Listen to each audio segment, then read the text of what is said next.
Kinasal noong Linggo, June 9, 2024, sina Carlo Aquino at Charlie Dizon.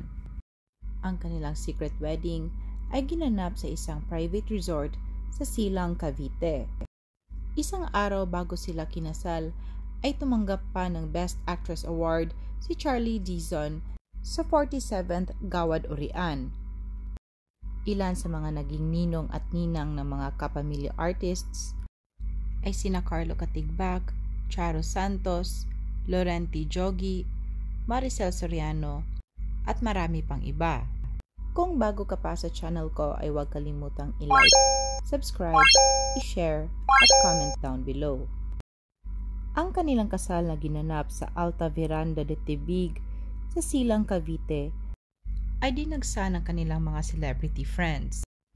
Ilan sa naging abay sa kasal ay sina Kyla Estrada, Bel Mariano, Sue Ramirez, Loisa Andalio, Elise Huson, Alex Ilacad, Ketchup Eusebio, Ramon Bautista, at Adrian Lindayag.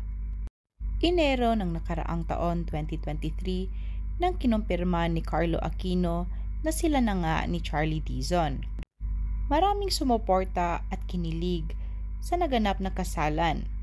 Ngunit may iba namang mga netizens na nalungkot para kay Trina Candaza. Sa Instagram ni Trina ay nagpost ito ng isang pader at may caption na lutos.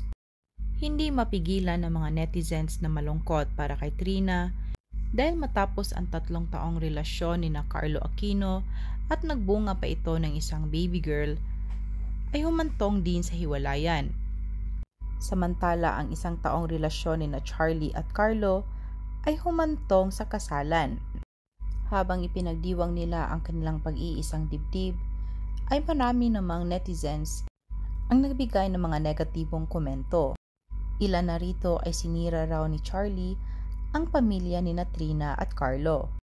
Hindi raw magtatagal ang kanilang relasyon at sana ay hindi gagawin ni Carlo sa kanya ang ginawa niya kay Trina. Lalo pa raw na nabuo ang kanilang relasyon mula sa pang-aagaw. Ang celebrity guests ng mag-asawa ay nagbahagi ng mga larawan ng wedding ceremony at reception party. Dati pa raw crush ni Charlie si Carlo Aquino, kaya marami na ang naniniwala sa power of manifesting dahil ang crush mo lang noon ay asawa mo na ngayon.